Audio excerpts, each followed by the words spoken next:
Hello there, ladies and gentlemen. Moltrap here, coming at you with Zero versus Stork, Game 1 from the MSL quarterfinals, the PDPop MSL, starting off in the end of 2010. Here we are in late January of 2011, getting on towards the finals in just probably a matter of weeks at this point. I don't know when the finals are for the MSL.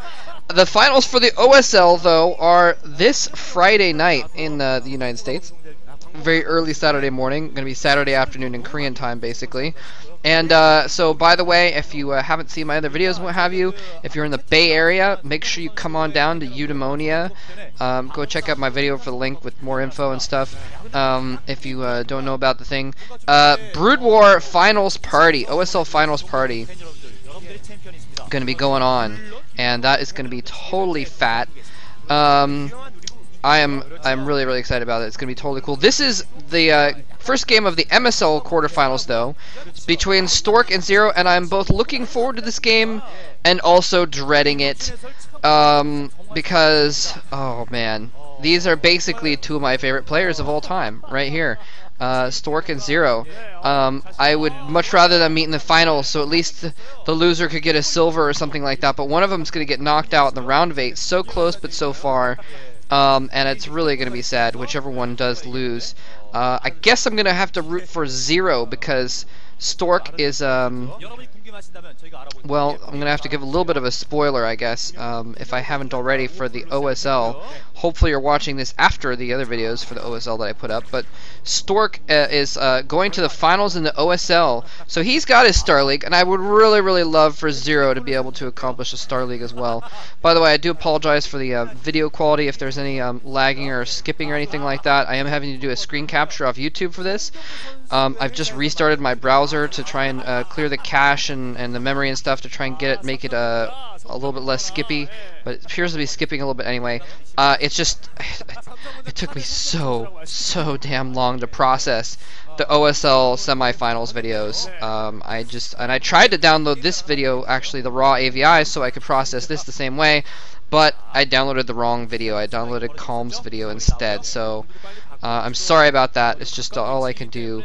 I apologize, but hopefully you guys will enjoy it anyways, even if there's some video quality issues. Anyway, so yeah, that's pretty much it. Stork versus Zero.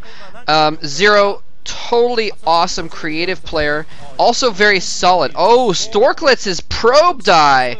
Whoa, that never happens. He's actually going to send out another probe immediately to try and get it in there.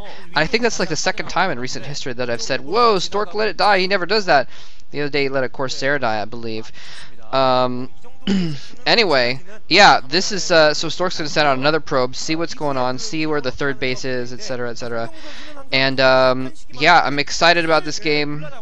Zero, like I said, very creative player, but also very solid. Stork was once known in Korea, he's been given the nickname of the Supreme Commander of Making No Mistakes, because he is just so flipping 100% solid. He just does everything right. He's all over the map at all times, doing everything perfectly.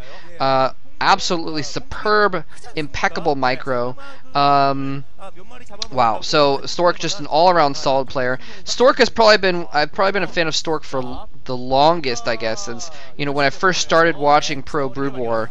The first real Star League that I had a major interest in was in 07, when Stork actually got to the finals against Bisu, and that was some epic finals. And Hydralisk, look at this. Zero is stretching his hands. He's waiting. He's getting his hands warmed up. Oh, he's waiting for this Hydralisk to come out, since he is going to have to micro his butt off. It is going to be a pure micro fest. Zero versus is going to have to. He's going to try and bust it down. If that probe gets in, it's going to be horrible. The probe does not get in.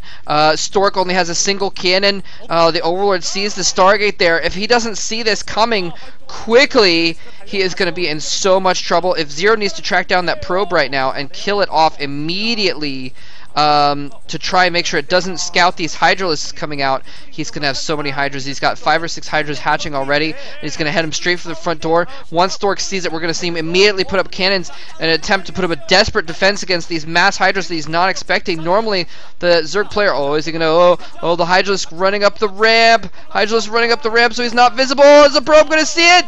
The probe does see it! Oh my gosh, Stork is going to have to react now. He sees those Hydralisks. He didn't see how many, but he's probably suspecting that it's a bust. Yeah, going to put up 2 cannons immediately, and actually those cannons are going to come in before the Hydralisks are able to get there. So Stork actually seeing it at just in time, basically. I mean, he could have seen it earlier, but seeing it now is fine too. Putting up another cannon as well. He's going to have 4 cannons in. Actually, but the Hydralisks are going to get there a little before that 4th cannon warps in, so it's going to be... But he's not going to have a ton of Hydras. He's just now hatching a bunch right now. And Zero, I think he's probably going to see that Stork is onto it, and when he sees that many cannons, he may stop producing Hydralisks and just contain Stork and go for a longer game, actually, is what we might see here. Corsair coming out now just to go ahead and scout and see what's going on out there. Zealot's just taking some hits, going to have to fall back a little bit, but still wants to make sure no Zerglings sneak through there to attack those cannons while the Hydralisks are attacking. And yeah, so Zero actually changing it up and switching over. He's produced a bunch of Hydras. He's rallying them to the front, microing his Hydras very well to kill off those Zealots, and is now going to switch up and just get a 4th base instead of going all in with this. So I like that move a lot. It's really cool. He's still got enough Hydras there that it's a threat.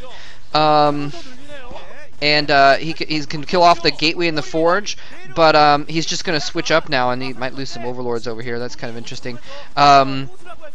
Anyway, forge is going to go down as well after a little bit. Hydralisks are now going to protect from those Corsairs as well. So a very, very nice move by Zero, realizing that the jig was up and deciding to go with another jig. Stork still producing mass cannons, though. This is really interesting. He's still producing mass cannons, even though his Corsair is running around and seeing extra hatcheries going down, and that kind of thing. Maybe he's worried that he's going to come out with a bunch of Hydras all at once, just in time. I mean, this is the MSL quarterfinals, man.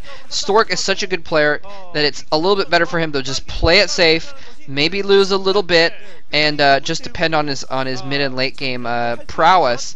Is the thing. I guess that's what he's going for. But Zero, yeah, he sees that lair now. He sees all these extra bases. He's going to know exactly what's going on. And Zero has so many freaking hatcheries right now. He put down a 4th base, and he put down an extra hatchery at his natural and his 3rd. He's got, that makes 6 hatcheries on the map. That is a frick ton of hatcheries. And he's been droning up as well. So actually, even though he has the lair, okay, there's the spire going, he could easily, have been droning up this whole time and then transition into like a super mass 6-hatch Hydra, because Stork built so many freaking cannons that he doesn't have anything else going for him. He's got these Corsairs, but he hasn't been able to build other stuff. He hasn't been able to build his extra gateways.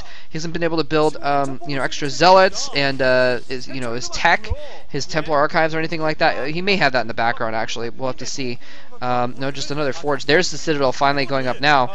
After the robotic support base, got a Reaver out now, so he's pretty safe against these several Hydras that are there right now. But Zero could easily switch back up, so I guess it kind of makes sense that he's going for all these cannons. Although it's kind of a back and forth there. I mean, that's the reason.